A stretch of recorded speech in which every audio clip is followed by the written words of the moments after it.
Hello again. What is Assalamu alaikum? Peace be upon you. Peace be upon all of us. இப்போது உலகத்தில் நம்ம எதை நோக்கி போயிட்டுருக்குறோம்? வெற்றி, சந்தோஷம், இது எல்லாமே எதன் மூலமாக கிடைக்கும் அப்படின்னா அமைதியின் மூலமாக தான் கிடைக்கும். இப்போ இந்த அமைதியை நம்ம உலகத்தில் நம்ம எல்லா நேரங்கள்லேயும் அமைதியை பெறணும்.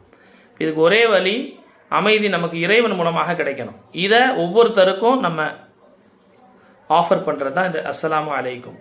இப்போ ஏன் வணக்கம் சொல்கிறதுல என்ன இல்லை? வணக்கம் என்பது ஒருத்தரை வணங்குவதை போல் ஆகுது. அதில் இஸ்லாத்துடைய பெரிய ஆப்போசிஷன் ஐட்டம் இருக்குது. அதில் ஆக்சுவலாக ஷிர்க் வருது. ஒரு படைத்த இறைவனை விட்டுட்டு மற்றவங்களை வணங்குகிறோம் அப்படின்னு சொன்னோம்னா என்னது? அது பெரிய தவறாக முடிகிறது. மாறாக அவருக்கு ஒரு நன்மையை நாடுகிறோம். அமைதி உங்கள் மீது உண்டாவதாக. அதுக்கு பதிலுக்கு அவரும் சொல்லுவார் அலைக்கும் சலாம், உங்கள் மீதும் உண்டாவதாக அப்படின்னு சொல்லி.